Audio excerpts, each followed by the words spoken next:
question is, which kind of life do you want to live? The one that is meant for you with all your individual qualities, or the one that you think you have to live? The one that deeply satisfies you to your core, or the one that you're never really happy with? The one where you are really in your center and create, or the one that is driven by the versions that you build of yourself to cope with trauma or to survive pain? It's your choice. It's like with the blue pill and the red pill. So if you go for the red pill, make sure you're bold enough to face what's behind that, because that means you kind of unplug from the matrix for a while and you dig a little deeper and you check out the versions that you created to cope with trauma or to survive the pain. What we don't want to do is fall for the rest of our lives under this coping mechanism, because we will circle and circle and circle on the same topics again and again and again. We will always attract the same kind of partner. We will never really heal from any chronic diseases. Let me tell you this from my experience as a homeopath. I have so many clients with chronic diseases, and seriously, most of them are because people are not living from their center with their own package of beauty and magic and individuality. Is because they adapted, they coped, they created something that they're not. And that takes so much energy to hold this version of yourself alive that you don't have the power to become yourself. And if you don't become yourself the way you are supposed to be, the way you were created, you can't change anything in this world. And that's so sad. I mean, imagine what you could do if you would be in your center.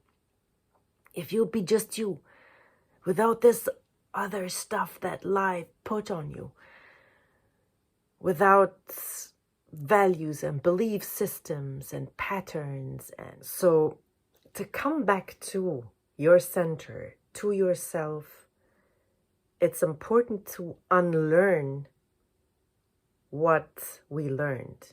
And a part of that is also the response to traumatic events and the survival mechanisms that we built because we were not able to face the pain.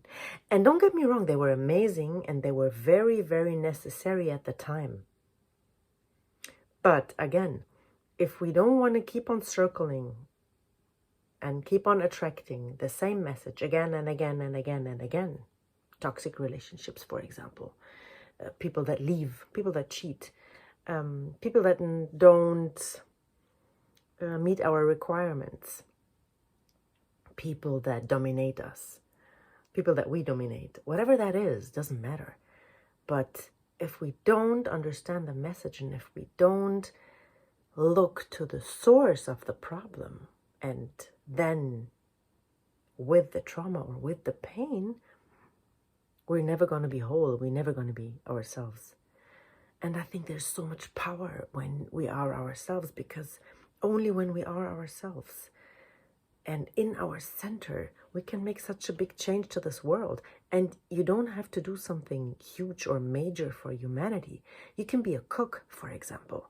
Imagine you're a cook in his or her center with all the unique individuality, with all the spark, with all the igniting power. Imagine you're that person. And you are creating totally new meals that people will die for. You will experiment with flavors and spices and herbs and live your magic, and people will be so freaking thankful for. They will praise you. That's just one example. And you will be so fulfilled and you will feel so appreciated. That's just one example. I mean, that really goes for every kind of field. So I know it's not easy. I know it's not like, oh yeah, cool, then let's look at the trauma a little bit. No, it's not. It's hardcore work. And you gotta be really strong to do that. But it is the strong thing to do, and it is the necessary thing to do. Only if you sit with your pain and work through it and healed it, and there are 1,000 ways of healing it. But if you're bold enough to do that, that makes you whole, and that makes you become you.